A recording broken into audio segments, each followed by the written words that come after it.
Do you know who's behind your email? What do they fund? Are they building a culture you want to be a part of? This Advent, break up with big tech and reboot your email with Fide. Look us up, Fidei, and there's a link in the description box below. That's Fide, how Catholics send email. If you've ever wondered if the powers that be in Rome ever think about the consequences of the things they're doing to the church, about these decrees they make, especially on things that are very hot-button issues in the broader world, this is one of those kinds of topics where that will really make you ask yourself that question, or if they knew what the consequences would be, and that was the whole point of it. And here's why. The papal decree of Fiducia supplicans, which for some reason some people still think that does not call for the blessing of James Martin Parings, when it clearly explicitly says that it does in the document. That document when it was issued, was celebrated by the media in ways that are only rivaled by Laudato Si being celebrated back in 2015 when that was issued. It has created an expectation, the media campaign for it has created an expectation that the world will now have access to the formal endorsement of the Catholic Church for all sorts of unnatural things. Things related to a certain sin that cries out to heaven for justice. And that campaign has then helped create in the minds of many Catholics that they have the same rights to this, to the point where now we are starting to see pictures coming out from various parishes so far at least in the United States, but I'm sure you'll see this elsewhere too, of priests in front of tabernacles, in front of their altars, imparting a pastoral blessing of some kind that is quote-unquote spontaneous to people who are living in the parity of the sacrament of holy matrimony. That is the real consequence we've seen of this. And because of that, this is going to have a cascading effect. Some Argentinian lawyers that I spoke about in a video a couple of days ago have warned about this, and I will reiterate one thing they said here in a minute as a potential consequence for this, because this media campaign is being waged to create the impression that the church authorizes certain things, and in some places there are legal consequences for that if they don't follow through. So let's get to our story today, which comes to us from Catholic World Report with this headline: Fiducia supplicans, between a rock and a hard place. The reported influx of requests for papal blessings on parchment sheets for double S couples puts Pope Francis in a very difficult position. We now have people demanding blessing certificates. In the same way that you could, if you got married in a church, you could get a formal certificate about for the wedding you had, which then you can help take to as written evidence to the state, so you can get all the legal benefits of being married. In the same way that other kinds of blessings in the church come with documentation. Documentation makes it official. This document was issued on the 18th of December, and it took less than 2 weeks for this to happen. We're heading towards something. There are inevitable confrontations going to happen between priests who say no and dioceses who say no, and people who are demanding them these blessings because Francis said yes. This is inevitable. Whether they did this on purpose or that they just were deluded in thinking that there would be no consequences in the legal world for this, we'll talk about in a moment.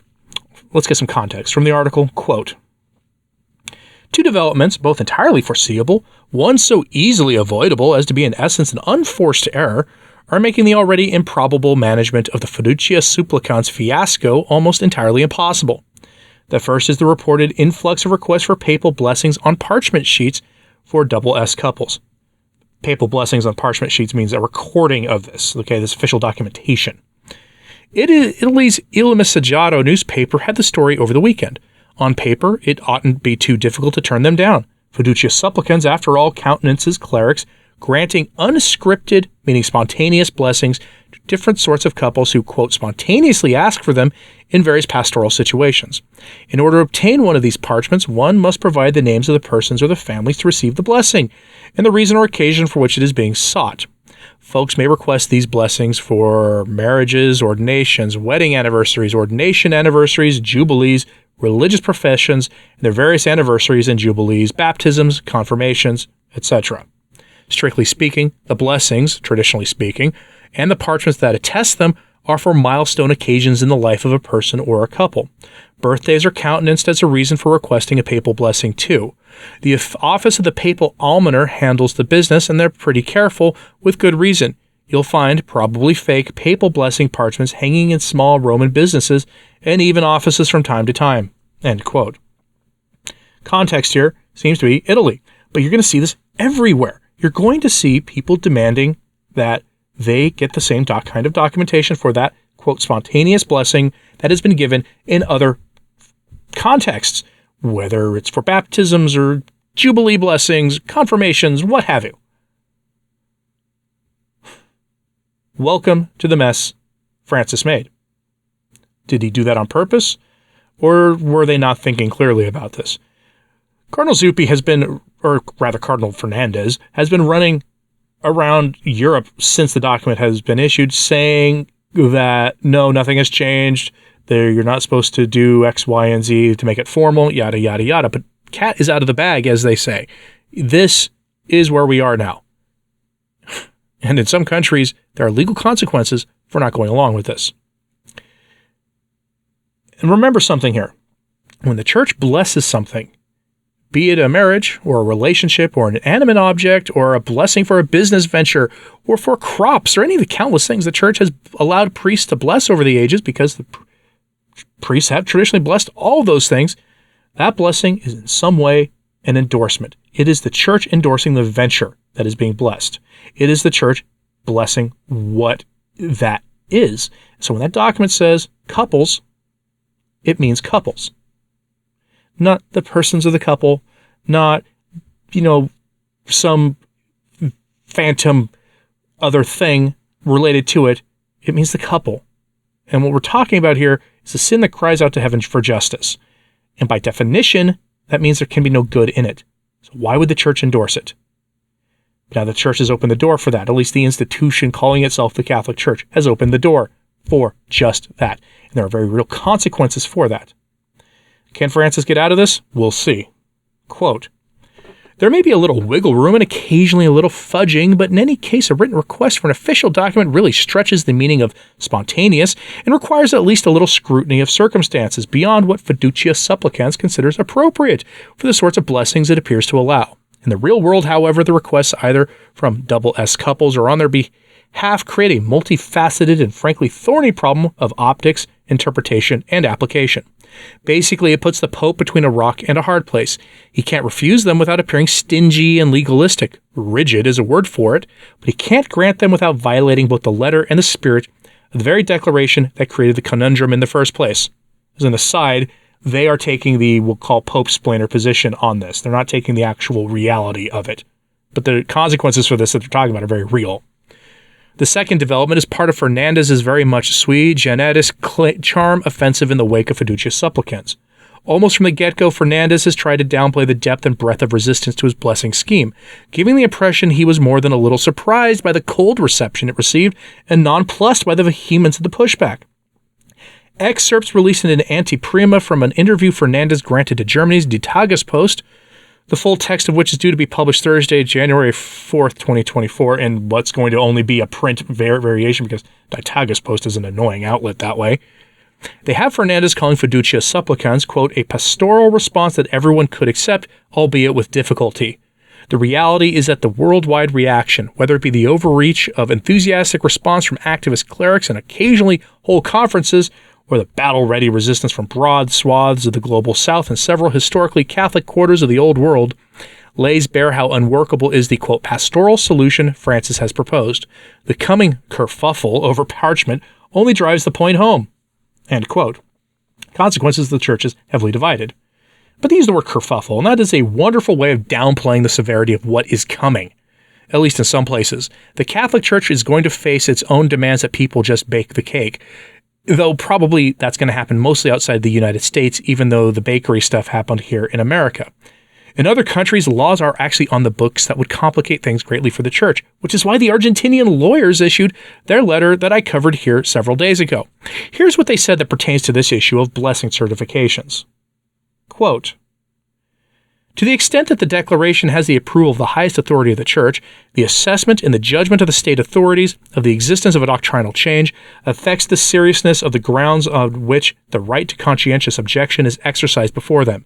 It also plays down the fulfillment of the ideals of Catholic institutions, especially educational and health institutions, severely attacked at present, because it is under the conditions of the positive laws in force in modern society, through the exercise of their right to religious freedom contained in those rules, that citizens and institutions resist in the civil sphere in order to not be part, through formal or material cooperation, of acts or situations contrary to the precepts of religion and morality, which those laws oblige them to carry out.